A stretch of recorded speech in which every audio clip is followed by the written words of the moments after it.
Aurum. Dein Impuls am Sonntag.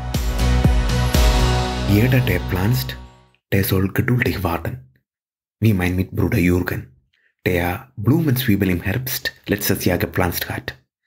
Ich habe es aus meiner Zelle gesehen. Dann kam der Winter, dann kam Schnee.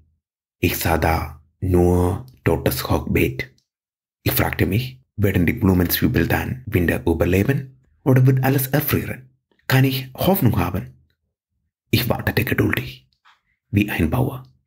Und dann Frühling, Wachstum, Blüten. Geduldig warten, auch wenn sich lange nichts tut, wenn ich kein Wachstum sehe, wenn kein Ergebnis sofort da ist. Interessant, mit dem Reich Gottes ist es nicht so wie einer, der erntet, der einsammelt, sondern wie einer, der sieht, der kein Ergebnis sieht, der nur vertraut, der von der Hoffnung lebt. Es wird wachsen, auch wenn er es nicht sofort sieht. Er hat Geduld. Er kann warten. Nicht sofort Erfolg haben, Geduld haben, warten können. Ganz schon schwer.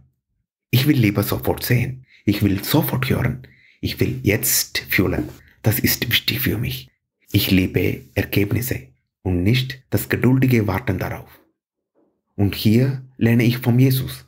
Reich Gottes, das ist Kraft zum Warten. Kraft für Geduld. Wenn etwas nicht sofort passiert, dann ist das Reich Gottes gefragt. Will ankommen. Wie ein Same wächst, wie Liebe wächst, wie ein Kind wächst. Darüber haben Eltern keine Kontrolle. Das kann man nicht messen, nicht richtig sehen. Die Gefahr, dass Eltern von Ergebnissen her denken. Sie haben Wünsche für das Kind und keine Geduld zu beobachten, was da wachsen soll. Der Same, der Bauer, die Geduld. Die anderen freilassen, wie die sind. Freilassen, nicht erzwingen. Der Wachstumskraft vertrauen. Der Wachstumskraft des Reich Gottes. Bruder Gino, Kapuzinerkloster Frankfurt.